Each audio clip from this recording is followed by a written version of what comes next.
As most of us know, hockey is a business. Therefore, despite the sentimentality we may feel for our favorite players, if a GM decides they're replaceable, there's usually little hesitation to pull the trigger per se, and to send them packing. But throughout this offseason, among the countless trades and signings, we've seen a few select instances where players were pretty much treated like trash, as in, despite what they had done for their teams, their worth, and accomplishments, they quickly found themselves disrespected by their previous clubs. In this video, we're going to go over a select few players that were largely taken for granted. And with that, here are 3 NHL players that were treated like trash by their former teams.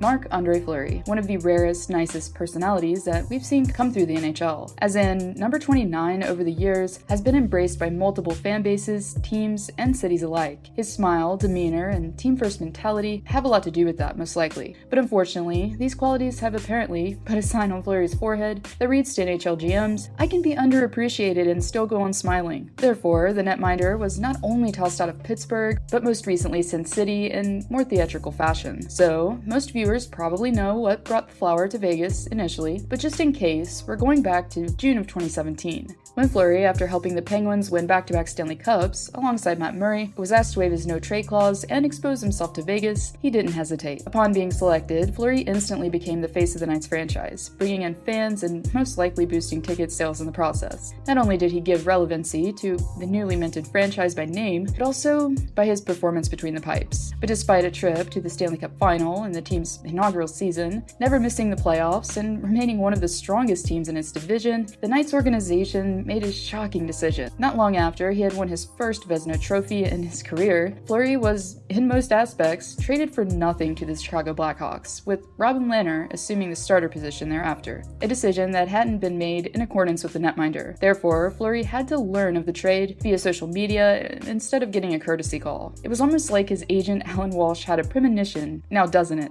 Despite being dumped on, however, time and time again, the Flower still has been taking everything in stride, and with a smile as always.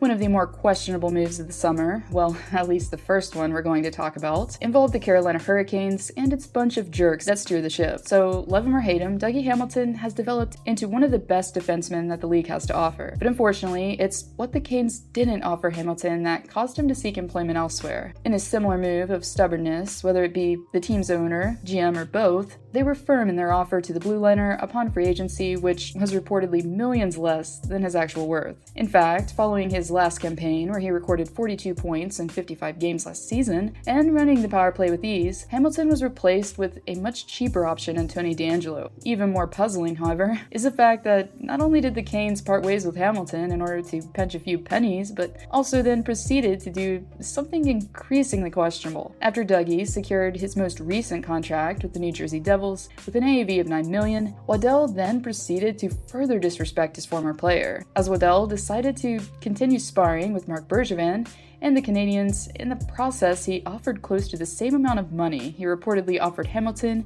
for Jesperi Kotkaniemi, as in a player who wasn't even on the first line for Montreal. No disrespect to KK, but Hamilton finished 4th last season in the Norris voting category and had twice as many goals last season as a forward. And he's a defenseman. But hey, at least Waddell can sleep at night knowing that he's all even with the Berger band. At least one good thing came out of this situation, as in Hamilton wasn't shorted in New Jersey.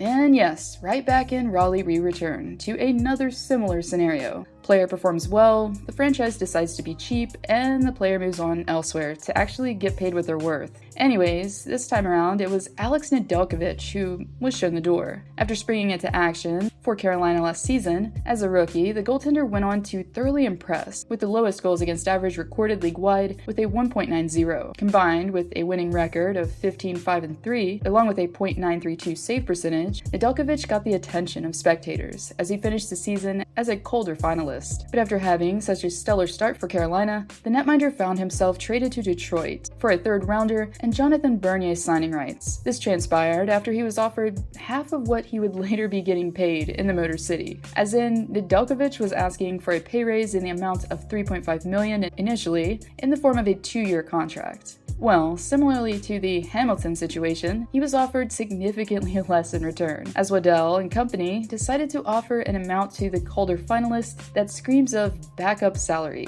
as in around $1.5 million reportedly, saying that they were looking for a more experienced goaltender. As their number one guy, Carolina went on to pay Frederik Andersen $4.5 million instead. But hey, when you bet on yourself, good things can happen, as number 39 was given a 2-year contract by Detroit valued at $6 million.